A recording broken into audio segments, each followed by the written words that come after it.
పంచుతూ ఉంటే పెంచబడుతుందని చెప్పడం కాబట్టి ఈ రోజు నేను ఎదగడానికే మీరు ఈ అవకాశం నాకు ఇచ్చారు కాబట్టి మీ అందరికీ మరొకసారి, ఎందుకంటే నాకు ఎన్నో గ్రామాలు ఈ అవకాశాన్ని ఇచ్చాయి. ఈ రోజు నాకు చాలా సంతోషంగా ఉంది. మరి సాయిబాబా మందిరంలో గురువారం రోజు ఈ రోజు వార్షికోత్సవం, 7 రోజుల సప్తా మరి ముగింపు రోజు. ఇంతమంది ఎక్కడ దొరుకుతారండి ఒకటేసారి?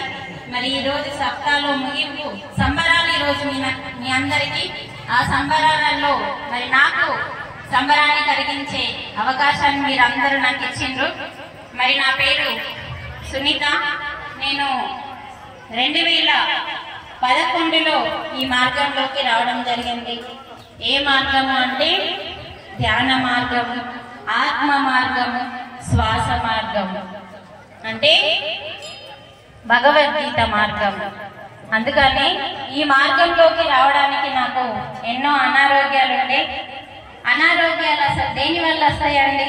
మానసికంగా కృళ్ళిపోయినప్పుడు మాత్రమే మనకి ఎన్నో అనారోగ్యాలు వస్తాయి. కాబట్టి మానసికంగా మనసే హారతి అని మనకు బాలసుబ్రహ్మణ్యం గారు ఒక సాయిబాబా పాట వాడిండండి. మనసే హారతి అంటే మనసుని ఎప్పుడైతే మీరు హారతి కర్పూరం ముట్టిస్తారు కదా, అది ఏమైపోతుంది? ఏమన్నా మిగులుతుందా? ఒకటేమన్నా మనం కట్టె కానీ ఏమన్నా కానీ మిగిలిస్తే బోడిది, లేకుంటే బొగ్గు మిగులుతుంది. మనసే హారతి అని ఎందుకన్నాడు ఆయన మహానుభావుడు అంటే, నీ మనస్సుని హారతి లాగా కరిగించుకున్న రోజే, నీ మనస్సు లేని స్థితికి నువ్వు వెళ్ళిన రోజే, బుద్ధి అనేది వికసించిన రోజే ఆత్మ దగ్గరికి వెళ్తావు అని చెప్పి ఆ సాయిబాబా పాటలో బాలసుబ్రహ్మణ్యం గారు మనకు చక్కటి అంతరార్థాన్ని ఇచ్చింది.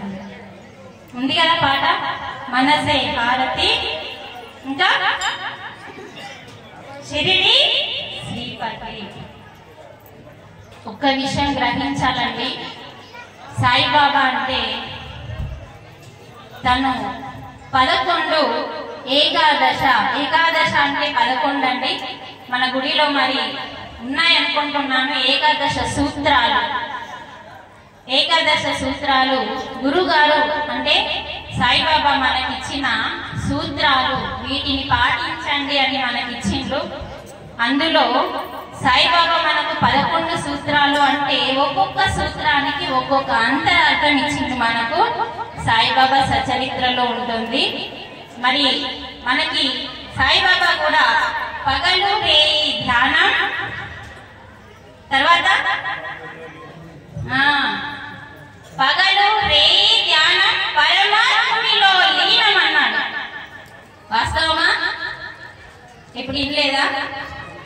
పగలు రేయి ధ్యానము అంటే అమ్మా, పగలు రాత్రి మనం ధ్యానం చేస్తే, అసలు ధ్యానం అంటే ఏంటిదో ఫస్ట్ తెలుసుకుందాం.